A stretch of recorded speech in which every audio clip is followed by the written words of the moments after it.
réalité qui nous habite pas mal ces temps-ci. En plus, alors, on vous parle d'un long métrage nommé Meilleur film québécois au prix Rayonnement Banque Nationale. Et le film prend l'affiche vendredi. Bonjour, bienvenue à l'émission. Merci. On a le bonheur de recevoir Onur Karaman, qui est le scénariste, réalisateur, producteur et monteur du projet. Donc, finalement, la seule chose, c'est que tu n'as pas joué un rôle dans le film. Non, exact. Je me suis dit que ce serait trop. Là. Donc, on est allé chercher, entre autres, Frédéric Lemay, qui joue le rôle de Max. Oui. D'abord et avant tout, pour mettre les gens en contexte, c'est l'histoire, comme on l'a vu, de Fouad, qui a 15 ans, qui est un jeune immigrant marocain. Et en parallèle, on voit aussi la vie de Max, qui est un Québécois dit de souche. Et les deux vivent des frustrations dans leur vie. Leurs chemins vont se croiser. Et ultimement, tout le monde sera pas mal bousculé par les événements. Je peux me permettre de le résumer comme ça? Absolument. C'était quoi ton but avec ce 4e long métrage-là en carrière? Bien, c'est une histoire un peu basée sur ma vie. Je voulais parler aux jeunes. À 15 ans, je voulais devenir joueur de soccer. Mon père avait de la misère à se trouver un emploi stable comme ingénieur au Canada. Puis à 27 ans, je travaillais dans un centre d'appel extrêmement endetté. Je voyais des étudiants étrangers qui se permettaient des styles de vie comme extravagants. Alors j'ai pris ces deux périodes frustrantes. Je les ai fait rencontrer en plein milieu. Dans ce cas-ci, c'est le resto du quartier. Alors, c'est pas mal ça la genèse de l'histoire. Je le disais avant d'entrer en ondes qu'hier, quand j'ai regardé le film chez moi, je suis sortie du bureau en disant à mon chum, faut que je te parle du film que je viens de regarder. Ton but, c'était d'ouvrir la discussion, le dialogue aussi, j'imagine, puis de nous montrer une réalité qu'on voit pas nécessairement en détail dans le quotidien. Non, bien, c'est ça, c'est que je m'adresse principalement aux jeunes. Ça ne veut pas dire les vieux, allez pas voir les films. Les plus vieux.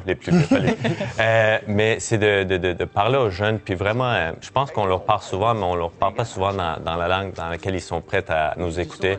Alors, on a travaillé super fort pour faire un film qui est quand même assez honnête, assez frontal. Puis on a présenté ça dans une forme de thriller psychologique. Ouais. Oui, c'est vrai. Un petit peu, pour les garder intéressés.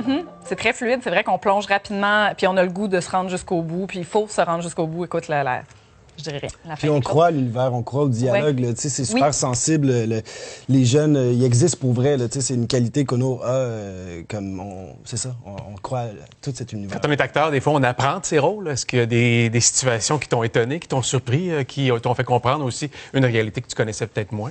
Ben, tu sais, je pense qu'on a tous des biais inconscients, puis malgré nous, on est raciste sans le vouloir. Si on est honnête, on peut dire ça, tu sais. Puis on a des préjugés sans trop savoir. Oui, sans aucun doute. Fait que ça m'a replongé, en tout cas, à une certaine époque où j'habitais en banlieue, puis qu'il y en avait des préjugés. Il y en avait pas beaucoup des gens différents de nous, tu sais. Puis ça m'a donc replongé à une certaine époque où j'ai certainement déjà vécu. Fait que c'était assez dark, mais en même temps enrichissant aussi.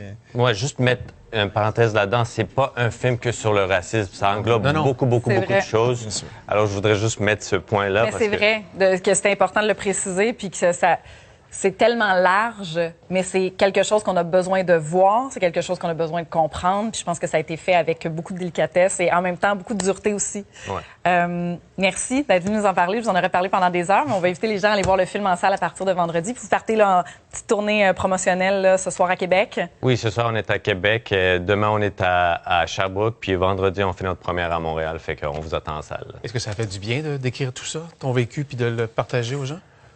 Je sais pas, ça fait du bien d'écrire en général, fait que ouais. On a un bout d'ailleurs de la bande-annonce du film. Merci. Bon succès. Salut, merci. Est-ce que tout le monde est là? Moi, je vais devenir footballeur professionnel, tu vas voir.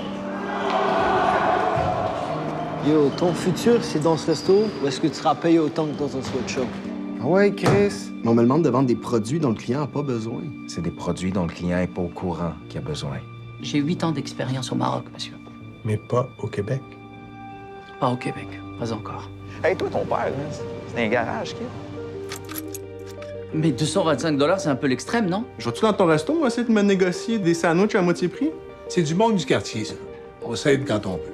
Ça nous ferait bien plaisir de vous avoir dans l'équipe. Merci, monsieur. Ta job?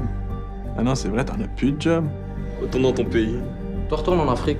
Viens d'Haïti, idiot. Monsieur le directeur, on passe par des moments très difficiles. Moi, dans mon travail, lui qui vient chaque soir. Je comprends, monsieur Zakal. Tu planifies frapper tous ceux qui t'insultent? Hey! Tu sors! Tu sors tout de suite! Toi, tu me fais chier! Sors tout de suite! Touche-moi pas! Sors d'ici! Touche-moi pas! Laissez le monde se battre comme des hommes puis régler la situation. Œil pour œil, c'est ça. T'agis comme un petit Chris de loser! OK, puis toi, t'es un winner, toi, Jay, man. Toi, t'es un esti de génie. C'est bon, je suis calme. T'es caliste! J'aimerais juste ça qu'on me prenne un peu au sérieux. C'est quoi, à un moment donné, tu penses-tu qu'on va vivre comme dans Hunger Games, genre? Ça dépend de quoi on nourrit la bête à l'intérieur de nous. Toi, va-t'en, fucking gangster! Va-t'en!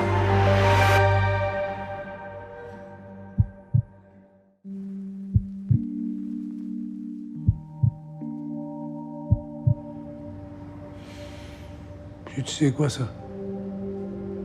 C'est la paix.